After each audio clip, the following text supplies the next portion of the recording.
Bouncing my bronies, it is Sage here, bringing you some Call of Duty League play gameplay, and today I wanted to bring you guys a special little tips, tricks, and tutorial video, I guess you could say, on how to become better at Call of Duty ultimately, and how to play League play basically.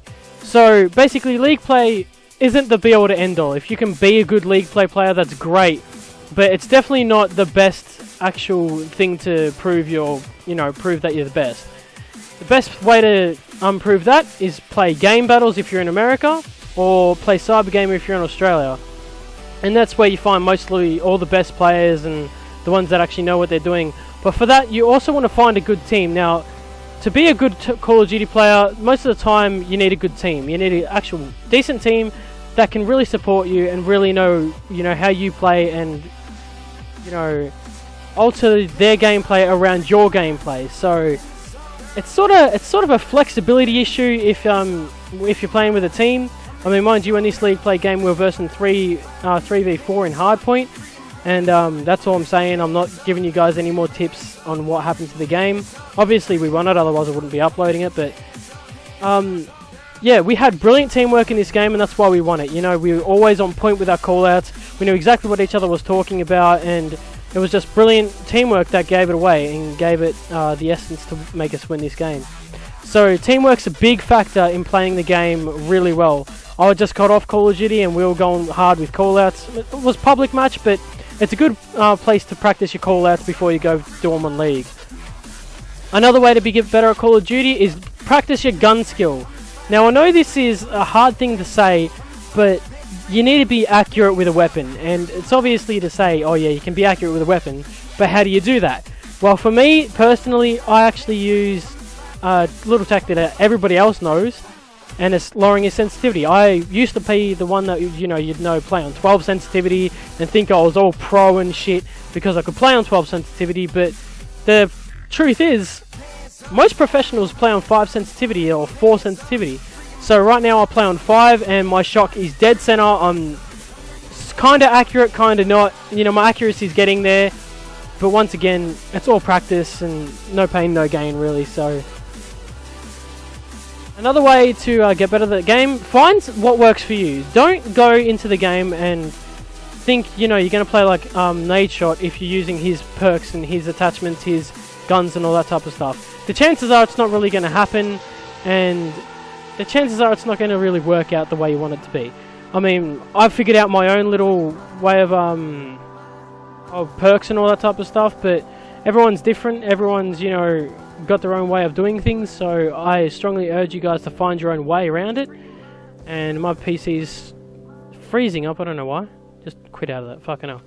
Yeah, sorry about that, but yeah, find your own style in your gameplay.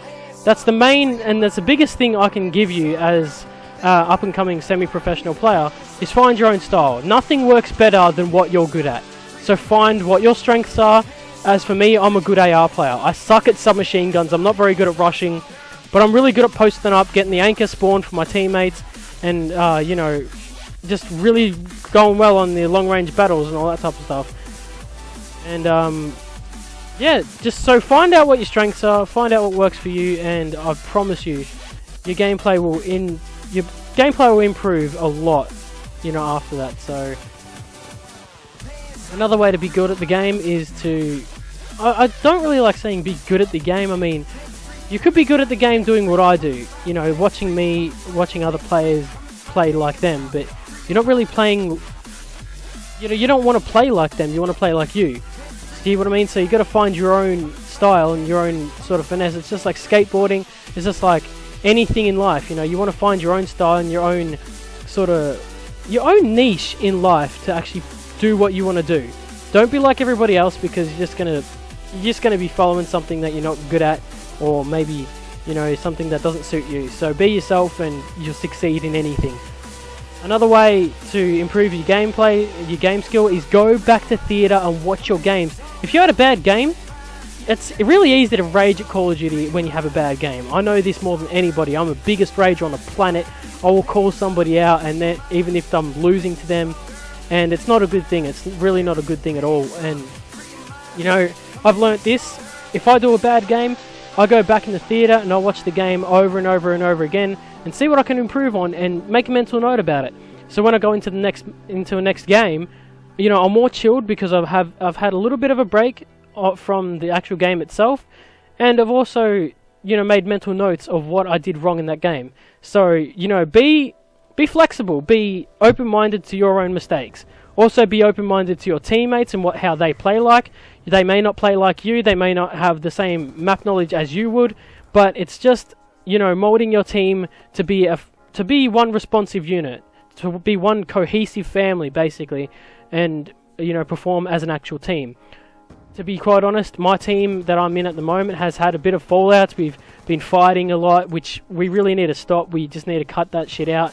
It's not really good doing that because, you know, we're all mates, but we know that we're all try-hard winners. We want to win games, and it's okay to win games, but if you start losing, don't get down on yourself, which is what we do. We get down on each other, we get down on ourselves, because we're losing to, you know, pub scrubs and stuff like that. So another thing to be good at the game, and would help a lot, is get good equipment. I mean, I know this sounds stupid and all, but playing on a small screen does help. Playing on a smaller screen will help so much because you don't have to really look all over the joint to actually see any target, to see your mini-map, to see your ammo counter. You don't have to look anywhere. It's basically right there, right in your face. So maybe 21-inch TV screen, HD TV would be great. You can get one for about $200 in Australia. It's pretty cheap.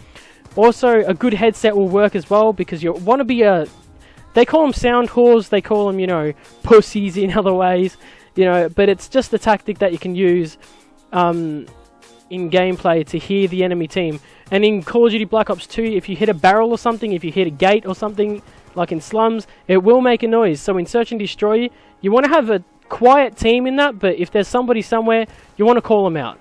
So I've got Astro A40s. They're the best headset I've ever actually bought, and I don't think I'll change for anything in the world. They're just awesome. I love them.